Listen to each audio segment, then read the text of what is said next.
Kapeka oluvannyuma lw'okutema ensingo z'abantu abawerako ssaawa zino yayingizzaawo emmotoka. Tema nsingo, tema nsingo, kutema ensingo, ntema ensingo, kaba kaba kaba kaba kaba kaba kaba. Omwana atemye ensingo eziwerako kati okusinziira ku nsingo ze yakatema mu kutema ensingo mulimu ssente.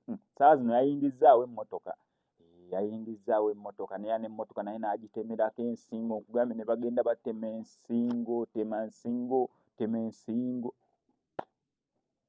Mwana atemye ensingo. Ssaawa zino ayingizzaawo emmotoka gw'olinda ki otema ensingo? Oba gw'onootema matu oba mimwa oba nnyindo simanyi.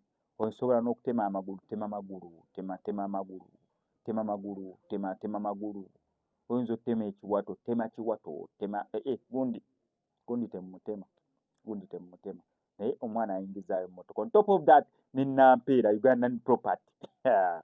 Nampeera Christine Nampeera owa Kaabuyonjo yayingizzaawo emmotoka kikabuka. Motoka ngamba SMX ninda kinzo yingiza nze atamanyi tema nsingo. Ate Nampeera ebibye omwana ate Nampeera ebibye tubimanyi bulungi. Mujjukira akatambi k'omu toilet. Kati ebyo njogera byaki. Nampeera ye mumumanyi Ugandan Property.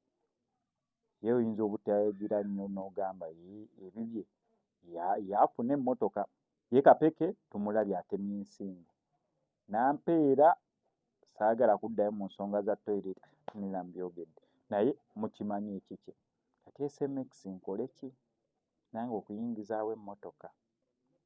Wano ku SMX Media kankusaba subscribing ngenda ku notification bell tujja kuba mu missing updates na dayanga zino. Still wano ku SMX Media omuyimbi ng'oyagala okukolera music video, omuyimbi ng'oyagala okukolera visualize, omuyimbi ng'oyagala recording olima mu studio, bwakubikuba ennamba y'essimu ebisigadde obibalekere.